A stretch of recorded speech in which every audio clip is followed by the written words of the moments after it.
Hi everybody, thanks for tuning in to this second President's Message of the year. I've asked Vice President Anna Rafferty to join me for this second message, and we'll update you on what happened at the trustees meeting this weekend. But before I do, we'd like to update you on the status of H1N1 on campus. As of last night, there were 117 confirmed cases of H1N1 on campus. All those persons have either been moved to the quarantine houses off campus or they've gone home. The good news is that today there were 0 confirmed cases of H1N1, which is the lowest number of cases, the first time we've had 0 cases in about 10 days. This is good news, and I think it should finally put to end those rumors that the college is going to close down the school. Not going to happen.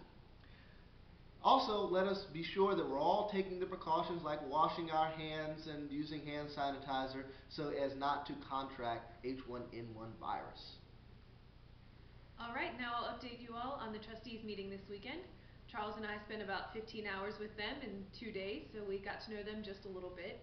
I was very pleased with how open they were, especially to student involvement and comments. They referred to Charles and I quite a few times, and Charles made a very nice speech about keeping the centers separate, and we both feel very confident that that will happen.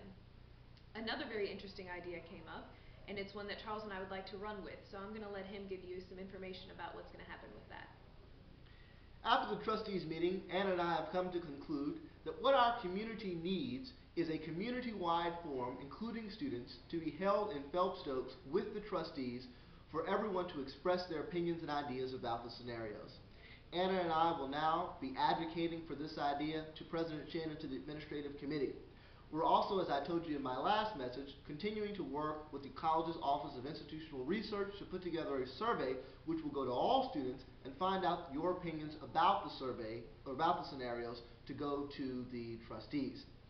Finally, we'll also be organizing students in small groups through student leaders to get students together and find out what everyone likes and doesn't like in the 3 scenarios, to pull the best things of the existing scenarios and to add additional elements that aren't in any of the 3 scenarios, and to come up with a new one, a scenario D, the student scenario.